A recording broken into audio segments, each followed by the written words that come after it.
Greetings, dear viewer, and welcome to Purposes Crossed, where I hope that people who are called by Jesus for different purposes cross paths and exchange ideas.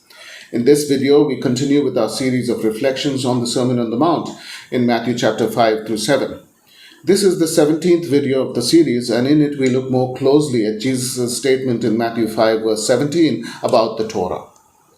The first thing we need to do in approaching Jesus' attitude to the law or Torah is to remember that Jesus lived in the first century and not at the times of the Reformation. Now, this might seem a strange thing to say. However, most of us who have had a significant exposure to Protestantism think along the lines of Martin Luther and the other reformers, who, in addressing the discipleship concerns of their day, focused on grace over against law. The lack of an emphasis on God's grace in their times made them focus heavily on it. But this does not mean that Torah itself encouraged legalism or was given in order to promote some kind of legalism. Indeed, in Jewish thought, Torah was a supreme sign of God's grace towards the Jewish people.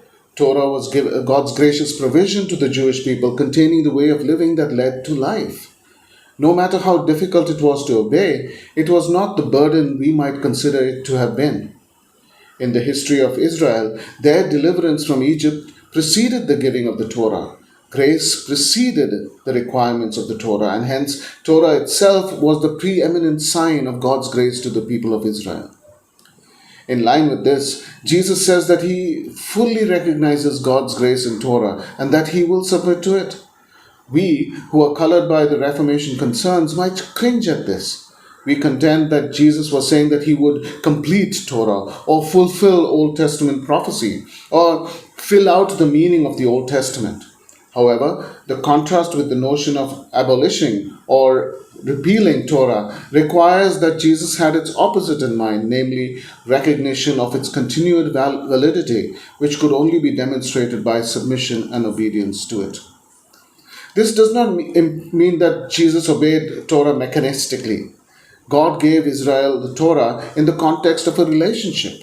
It is not a dictator's demand on enslaved subjects. Rather, it is as much an expression of God's fidelity to Israel as the way by which Israel gave its own expression to its reciprocal fidelity to God. The underlying purpose was to delve ever deeper into that relationship with God in which Israel could ascertain God's character and will for them in concrete situations. Indeed, woodenly following the Torah might actually have been a sign of non-submission to it, and we need to bear this in mind if we attempt to develop an ethic based on Torah. And this is what Jesus sets out to do in the rest of the Sermon on the Mount, but especially in Matthew chapter 5, verses 21 to 48. However, since he is going to at times come up with against the generalized teaching of the Torah to draw instruction for specific first century situations, others might conclude that he was subverting Torah or rendering it invalid. Jesus speaks, verse 17, to assure his audience that notwithstanding the tension between his teachings and Torah, he was not circumventing the Torah.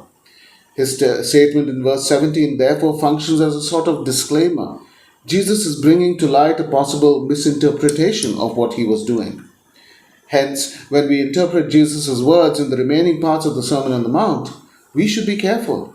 If our interpretation ends up making Jesus reject the Torah, then we have taken a wrong turn somewhere, and we need to go back and correct our understanding of the passage.